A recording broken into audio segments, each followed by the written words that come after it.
मैंने सुना है मुल्ला नसरुद्दीन लखनऊ के एक नवाब का नौकर था। शुरुआत तो छोटी सी नौकरी से हुई थी, लेकिन कुशल आदमी, चमचागिरी में कुशल, जल्दी ही नवाब के बहुत अंतरंग लोगों में हो गया। चमचे का अर्थ होता है झूठ बोलने में कुशल। चमचे का अर्थ होता है झूठ की कला में पारंगत। चमचे का अर्थ होता है अंधे को नैनसुख कहे या अंधे को प्रज्ञाचक्षु कहे। चमचे का अर्थ होता है कुरूप को सौंदर्य की गरिमा दे, महिमा दे, गीत गाए। जो गालियों के भी योग्य नहीं है उसके लिए गीत गाए। मुल्ला जल्दी ही सीढ़ियां चढ़ा, बहुत जल्दी नवाब का सबसे अंतरंग मित्र हो गया। ऐसा अंतरंग कि नवाब उसके बिना उठे नहीं, बैठे नहीं। ऐसा अंतरंग कि रात सोए भी नवाब तो मुल्ला भी उसी कमरे में सोए। एक दिन दोनों खाना खाने बैठे। नवाब को सब्जी बहुत पसंद आई। भिंडी की सब्जी बनी थी, नई नई ताजी ताजी भिंडियां आई थी। नवाब ने कहा मुल्ला से, भिंडी की सब्जी भी बड़ी गजब की चीज है। मुल्ला ने कहा, क्यों ना हो। भिंडी के संबंध में तो शास्त्रों में ऐसे ऐसे उल्लेख हैं कि अमृत है भिंडी, 1000 रोगों की एक दवा है भिंडी, बूढ़ा खाए तो जवान हो जाए।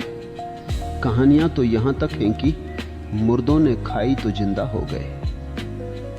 जितना झूठ बोल सकता था भिंडी के संबंध में बोला। रसोइये ने भी सुन लिया और नवाब ने भी माना। अब रसोइया रोज भिंडी बनाने लगा। एक दिन भिंडी हो तो चल जाए, दूसरे दिन भी खा ली जाए, तीसरे दिन मुश्किल होने लगे। जब 7वें दिन फिर भिंडी बनी तो नवाब ने थाली फेंक दी। कहा, यह क्या मचा रखा है, क्या मुझे मारोगे? भिंडी भिंडी भिंडी। मुल्ला नसरुद्दीन एकदम आग बबूला हो गया। उसने भी थाली फेंक दी। कहा, यह रसोइया पागल है, भिंडी तो जहर है। शास्त्रों में तो साफ लिखा है, जवान खाएं तो बूढ़े हो जाएं और बूढ़े खाएं तो मर जाएं। बच्चों ने खाई है, बाल सफेद हो गए। नवाब ने चकित होकर कहा, अरे नसरुद्दीन, बच्चों ने खाई है, बाल सफेद हो गए। नवाब ने चकित होकर कहा, अरे नसरुद्दीन, 7 दिन पहले तो तुम कुछ और कहते थे। नसरुद्दीन ने कहा, मालिक, मैं आपका गुलाम हूं, भिंडी का नहीं। मैं तनख्वाह आपसे पाता हूं, भिंडी से नहीं। भिंडी से मुझे क्या लेना देना है? आप जिसमें खुश, मैं उसमें खुश। वो इत्र की गली में लगी भीड़ तो चकित हो गई। निश्चित ही जिसको मछली में सुगंध आती हो उसको इत्र में दुर्गंध आएगी। जो झूठ के साथ बहुत दोस्ती बना ले, और हमने कितने झूठों के साथ दोस्ती बना ली है। बचपन से ही हमें झूठ पिलाए जा रहे हैं। दूध में, मां के दूध में हमें झूठ पिलाए जा रहे हैं। तुम जब पैदा होते हो हिंदू नहीं होते, मुसलमान नहीं होते, ईसाई नहीं होते, जैन नहीं होते, मगर एक झूठ पिलाया जाता है कि तुम जैन हो, कि तुम हिंदू हो, कि तुम ईसाई हो। फिर झूठों पर झूठ कि जैन भी तुम दिगंबर नहीं हो, श्वेतांबर हो। फिर झूठों पर झूठ कि श्वेतांबर भी तुम स्थानकवासी नहीं हो, तेरापंथी हो। कि तुम भारत की पुण्य भूमि में पैदा हुए हो, जैसे बाकी सारी भूमियां पाप भूमि है।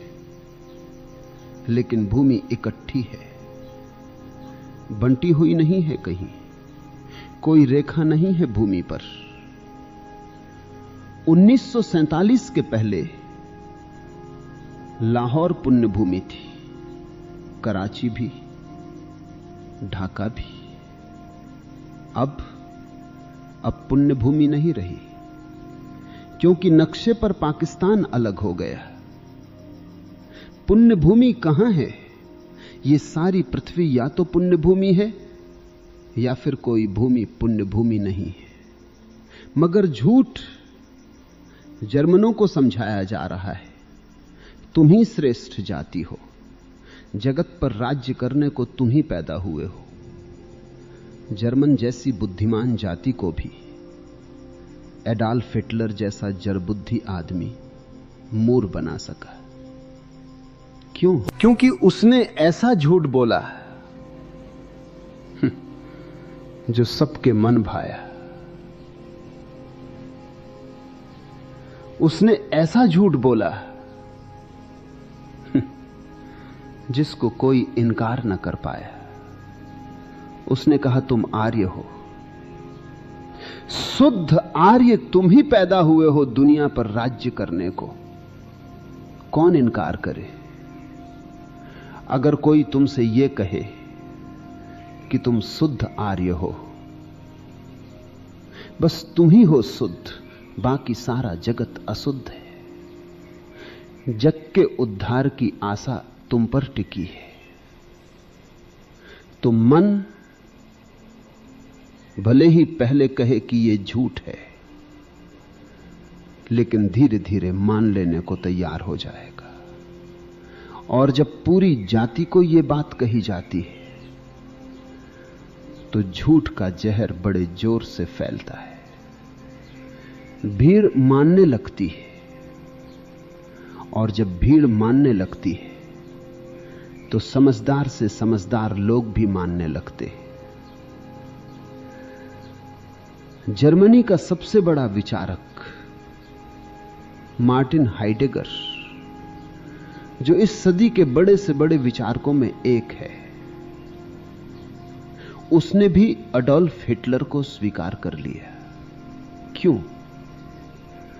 क्योंकि चाहे कितने ही बड़े तुम विचारक क्यों न हो, तुम्हारे भीतर वही झूठ बैठे हुए हैं जो सबके भीतर बैठे हुए हैं।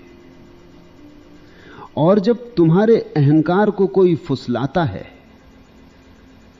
और फुग्गे की तरह फुलाता है तो तुम एकदम राजी हो जाते हो। जर्मन जाति राजी हो गई कि दुनिया पर राज्य करने को पैदा हुए, राज्य करके रहेंगे।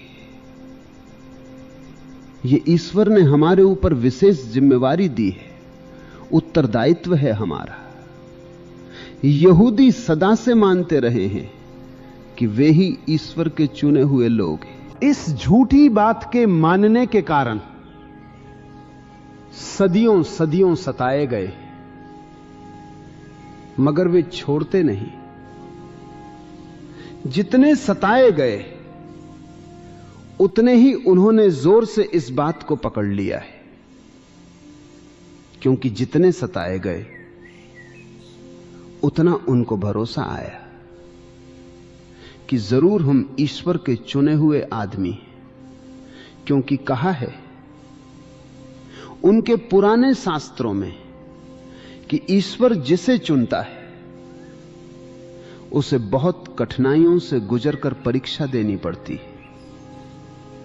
उसके लिए बड़ी चुनौतियां आती, अग्नि परीक्षाएं आती। एक बूढ़ा यहूदी ईश्वर की प्रार्थना कर रहा था और कह रहा था, हे परमपिता, तेरी हम पर सदा से अनुकंपा है।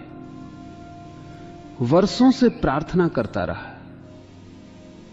एक दिन परमात्मा की आवाज आकाश से गूंजी, तूने इतनी प्रार्थना की, अब कुछ मांग ले। तो उसने कहा, एक ही बात माननी, हमें चुने हुए काफी समय हो गया, अब आप किसी और को चुन लो, अब किसी और जाति को चुन लो, अब यहूदियों का पिंड छोड़ो, क्योंकि तुमने हमें क्या चुना।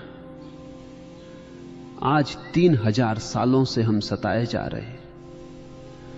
परीक्षा ही परीक्षा ही परीक्षा ही। उत्तीर्ण तो होने का कोई उपाय दिखाई पड़ता नहीं। यहूदियों को ही भ्रांति नहीं, दुनिया के हर आदमी को यह भ्रांति है। आदमियों को छोड़ दो, जानवरों को भी यह भ्रांति है। तुमने कहानी सुनी होगी ईसप की। एक सिंह को एक दिन सुबह सुबह एक लोमड़ी ने शक पैदा करवा दिया। लोमड़ी ने कहा, ऐसा लोग कहते तो हैं कि सिंह राजा है, मगर प्रमाण क्या? वोट लिए हैं लोगों के, अब जमाने गए राजशाही के। यह लोकतंत्र है, फिर से वोट लिया जाना चाहिए। सिंह ने कहा, अभी जाकर पूछ लेता हूं। एक सियार से पूछा। सियार ने कहा, यह भी कोई बात है पूछने की? अरे महाराज, महाराजा धीराज, आप ही सम्राट हैं। एक बिल्ली से पूछा। बिल्ली ने कहा, यह भी कोई पूछने की बात है? यह तो ईश्वर ने ही आपको सम्राट बनाया। सिंह फूलता गया, फूलता गया, पूछता गया, फूलता गया। फिर उसने हाथी से पूछा। हाथी ने उसे अपनी सूंड में लपेटा और फेंक दिया कोई 50 कदम दूर। गिरा जमीन पर, हड्डी पसली टूट गई। झाड़ झूर कर अपने को उठकर खड़ा हुआ और कहा, भाई, अगर तुम्हें ठीक उत्तर मालूम नहीं तो कह देते। इतनी उठापटक की क्या जरूरत थी? साफ कह देते कि मुझे उत्तर मालूम नहीं। मैंने सुना है एक हाथी सुबह सुबह, सर्दी के दिन है, धूप ले रहा है। एक चूहा भी अपनी पोल से निकल आया, वो भी हाथी के पास खड़ा होकर धूप ले रहा है। चाहता है कि हाथी का ध्यान उसकी तरफ जाए, लेकिन हाथी का ध्यान नहीं जा रहा, तो काफी चें-चें करता है, घूमता है, चारों तरफ चक्कर मारता है, जितना भी प्रचार कर सकता है करता है। आखिर हाथी को ख्याल में आता है कोई चें-चें, कोई पैर में चोंच भी मार रहा है। तो उसने नीचे देखा, बड़े गौर से देखा, छोटी छोटी आंखें हाथी की। देखा एक चूहा जरा सा, सर्दी का समय है, फुर्सत का वक्त है, धूप लेने का समय है, कोई अड़चन नहीं है। हाथी ने कहा, मेरे भाई, तुम भी हो क्या इतने छोटे? मैंने तो कभी सोचा भी नहीं, सपने में भी नहीं देखा कि इतना छोटा भी प्राणी होता है। चूहा अकड़ कर खड़ा हो गया। उसने कहा, छोटा नहीं हूं, असल में मैं 3 महीने से बीमार हूं। आदमी को ही नहीं, जानवरों को भी भ्रांति होती है। भारत पुण्य भूमि, कि यहां ऋषि मुनियों का देश, कि हिंदू धर्म महान धर्म, कि इस्लाम धर्म महान धर्म, कि ईसाईयत ही अकेला धर्म है जिससे स्वर्ग का द्वार खुलेगा। जो ईसाई है वे ही केवल प्रवेश पा सकेंगे, बाकी सब नरक में सड़ेंगे। ऐसे फिर झूठों पर झूठ समझाए जाते। रूस में एक तरह के झूठ समझाए जाते कि कम्युनिज्म एकमात्र भविष्य है, और अमेरिका में दूसरे झूठ समझाए जाते। भारत में तीसरे झूठ समझाए जाते, मगर इससे कुछ फर्क नहीं पड़ता। झूठ कोई भी हो, झूठ ही है, और झूठ सब तुम्हें फुलाते हैं, झूठ सब तुम्हारी मालिश करते, झूठ तुम्हारे अहंकार को पुष्ट करते। इसलिए झूठ को स्वीकार कर लेना मुकेश आसान है। आसान क्या, सुखद है, प्रीतिकर है। सत्य को स्वीकार करने के लिए साहस चाहिए। सत्य को स्वीकार करने के लिए साहस ही नहीं, दुस्साहस चाहिए। सत्य को स्वीकार करने के लिए जोखिम उठाने की हिम्मत चाहिए। इसलिए सत्य के सामने कोई झुकता नहीं, झुकना पड़ेगा। झुकना कौन चाहता है? कोई नहीं झुकना चाहता। सत्य के सामने झुकने को जो राजी है वही धार्मिक व्यक्ति है। मैं उसी को सन्यासी कहता हूं। लेकिन सत्य के सामने वही झुक सकता है जिसके भीतर ध्यान की किरण उतरी हो और जिसने देखा हो कि मैं तो हूं ही नहीं, बस उस न होने में ही झुकना है। झुकना कोई कृत्य नहीं है, झुकना तुम्हारा कोई संकल्प नहीं है। अगर कृत्य है, अगर संकल्प है, तो कर्ता फिर निर्मित हो जाएगा, फिर अहंकार बन जाएगा। तुम्हारे भीतर एक नया अहंकार पैदा हो जाएगा कि देखो मैं कितना विनम्र हूं, कैसा झुक जाता हूं, जगह जगह झुक जाता हूं। मुझसे ज्यादा विनम्र कोई भी नहीं। 4 आदमियों ने तय किया कि वे एक गुफा में बैठकर ध्यान करेंगे, मौन रखेंगे जब तक ज्ञानोपलब्धि ना हो जाए, जब तक निर्विकल्प समाधि ना लग जाए, तब तक हटेंगे नहीं, तब तक मौन नहीं तोड़ेंगे। कोई 5-7 मिनट ही बीते होंगे कि पहला आदमी बोला, अरे पता नहीं मैं घर की बिजली बुझाकर आया कि नहीं, 5 बजे उठकर चला आया हूं, बिजली जलती न छोड़ आया हो। दूसरे आदमी ने कहा, हमने तय किया है कि चुप रहेंगे और तुम बोल गए। तीसरे आदमी ने कहा, भैया बोल तो तुम भी गए। चौथे आदमी ने कहा, हम ही भले जो अब तक नहीं बोले। ध्यान इस जगत में सर्वाधिक बहुमूल्य घटना है, क्योंकि ध्यान अर्थात मौन, ध्यान अर्थात निर्विचार, ध्यान अर्थात एक शून्य चैतन्य की अवस्था। जब चैतन्य तो पूरा होता है, लेकिन चैतन्य के समक्ष कोई विषय नहीं होता, कोई विचार नहीं होता, बस चैतन्य मात्र। उस चैतन्य की घड़ी में तुम जानोगे तुम नहीं हो, परमात्मा है। यही झुकना है।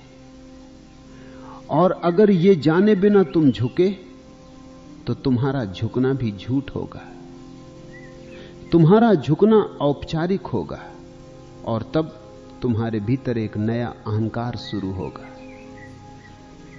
जो विनम्र आदमी में पाया जाता है। मैंने सुना है जीवन की ये महत्वपूर्ण बातों में एक बात है जो ठीक से समझ लेना, कि अहंकार के रास्ते इतने सूक्ष्म हैं कि अगर तुम बहुत जागरूक नहीं हो तो अहंकार को एक दरवाजे से तुम बाहर निकालोगे, वो दूसरे दरवाजे से भीतर आ जाएगा। अहंकार इतना कुशल है कि वो विनम्रता का भी आवरण लेकर तुम्हारे भीतर आ सकता है। दुनिया में विनम्रता का भी अहंकार होता है।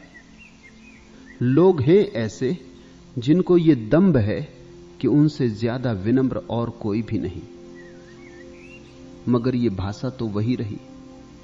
अहंकार की रही, कुछ फर्क ना पड़ा। अकड़ तो वही रही, कुछ फर्क ना पड़ा। मूर्ता जरा भी न बदली। निरहंकारिता को सारे धर्मों ने बड़ा मौलिक गुण माना है, लेकिन ख्याल रखना, निरहंकारिता को और तुम्हें समझाया जो जाता है वो समझाई जाती है विनम्रता।